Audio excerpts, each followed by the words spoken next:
Hello everyone. आज हम ancient India के एक बहुत इम्पॉर्टेंट और एग्ज़ाम ओरिएंटेड टॉपिक को समझेंगे, मौर्यन एम्पायर, जो इंडिया का फर्स्ट ग्रेट एम्पायर माना जाता है। बहुत स्टूडेंट्स हिस्ट्री को डिफ़िकल्ट समझते हैं क्योंकि वो सिर्फ फैक्ट्स और डेट्स रटने की कोशिश करते हैं, लेकिन जब हिस्ट्री को स्टोरी और लॉजिक के थ्रू समझा जाता है तो सब कुछ ऑटोमेटिकली याद हो जाता है। इसी अप्रोच के साथ आज का रूल है, रटना छोड़ो, ट्रिक से सीखो, क्योंकि स्मार्ट स्टडी का मतलब है कॉन्सेप्ट समझना, ना कि रट्टा लगाना। तो महाजनपद के पीरियड में इंडिया में कई पावरफुल किंगडम्स एग्जिस्ट करते थे, लेकिन ग्रेजुअली एक किंगडम सबसे स्ट्रॉन्ग बनकर उभरा, Magadh. Fertile land, iron resources और रिवर ट्रांसपोर्ट की वजह से मगध इकोनॉमिक और मिलिट्री दोनों टर्म्स में पावरफुल हो गया। इसी स्ट्रॉन्ग बेस से अराउंड 322 बीसीई में मौर्यन एम्पायर की बिगिनिंग होती है, जब चंद्रगुप्त मौर्य चाणक्य की गाइडेंस में नंद डायनेस्टी को डिफीट करके एक नए एम्पायर की फाउंडेशन रखते हैं। यहीं से इंडिया में पहली बार लार्ज पॉलिटिकल यूनिटी एस्टेब्लिश होती है। चंद्रगुप्त मौर्य मौर्यन एम्पायर के फाउंडर थे और उन्होंने सिर्फ एक किंगडम नहीं बनाया बल्कि एक स्ट्रॉन्ग एडमिनिस्ट्रेटिव सिस्टम डेवलप किया। चाणक्य, जिनको कौटिल्य भी कहा जाता है, एक ब्रिलियंट स्ट्रेटेजिस्ट और टीचर थे जिन्होंने अर्थशास्त्र नाम की फेमस बुक लिखी, जिसमें गवर्नेंस, इकोनॉमी और एडमिनिस्ट्रेशन के रूल्स एक्सप्लेन किए गए हैं। चंद्रगुप्ता ने नॉर्थ वेस्ट में ग्रीक रूलर सेल्यूकस निकेटर को डिफीट करके अपनी बाउंड्रीज सिक्योर की और डिप्लोमेटिक रिलेशंस एस्टेब्लिश किए। इसी पीरियड में ग्रीक एम्बेसडर मैगस्थनीज इंडिया आया और उसने अपनी बुक इंडिका में मौर्यन एडमिनिस्ट्रेशन का डिटेल डिस्क्रिप्शन दिया। इसको याद रखने के लिए एक सिंपल ट्रिक यूज़ कर सकते हैं, FAME, founder, army, strong, Megasthenes, visit, empire established. तो मौर्यन एडमिनिस्ट्रेशन हाईली सेंट्रलाइज्ड था, किंग सुप्रीम अथॉरिटी होता था, लेकिन उसके साथ काउंसिल ऑफ मिनिस्टर्स भी काम करती थी। एम्पायर को प्रोविंसेस में डिवाइड किया गया था, जहां ऑफिशियल्स गवर्नेंस मैनेज करते थे।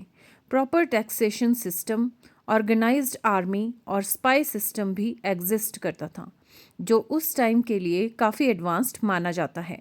ये administrative structure later Indian empires के लिए एक मॉडल बन गया। चंद्रगुप्ता के बाद उनके बेटे बिंदुसार रूलर बने। बिंदुसार ने एम्पायर को साउथ इंडिया तक एक्सपेंड किया और उन्हें अमित्रघट यानी एनिमी डिस्ट्रॉयर के नाम से भी जाना जाता था। उनके रूल में मौर्यन एम्पायर और स्टेबल और पावरफुल बना, जिसने फ्यूचर एक्सपेंशन के लिए स्ट्रॉन्ग फाउंडेशन क्रिएट की। मौर्यन एम्पायर का सबसे फेमस और गोल्डन फेज आता है अशोका द ग्रेट के रूल में। इनिशियली अशोका भी एक पावरफुल कांकर थे और उन्होंने अपनी एम्पायर को एक्सपेंड करने के लिए वॉर्स लड़े। सबसे इम्पॉर्टेंट इवेंट था कलिंगा वॉर, जो 261 बीसीई में हुआ। ये वॉर एक्सट्रीमली डिस्ट्रक्टिव था और बैटलफील्ड में ह्यूज लॉस ऑफ लाइफ हुआ। जब अशोका ने सफरिंग और डिस्ट्रक्शन देखा तो उनकी थिंकिंग कम्प्लीटली चेंज हो गई। ये मोमेंट हिस्ट्री का टर्निंग पॉइंट बन गया, क्योंकि विक्ट्री के बाद उन्होंने वायलेंस छोड़कर पीस और ह्यूमैनिटी का पाथ चूज़ किया। वॉर के बाद अशोका ने धम्म पॉलिसी अडॉप्ट की। धम्म किसी एक रिलीजन से रिलेटेड नहीं था, बल्कि मॉरल वैल्यूज़ और एथिकल गवर्नेंस पर बेस्ड था। इसमें non violence, religious tolerance, respect for elders, kindness towards people और पब्लिक वेलफेयर एम्फेसाइज किया गया। इसको इजी याद रखने के लिए ट्रिक है NRWM, non violence, religious tolerance, welfare of people, moral living.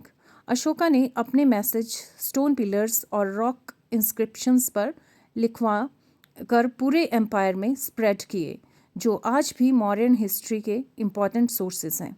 Mauryan history के मेन सोर्सेज में अशोकन इंस्क्रिप्शंस, चाणक्य का अर्थशास्त्र और मैगस्थनीज की इंडिका इंक्लूड होती है।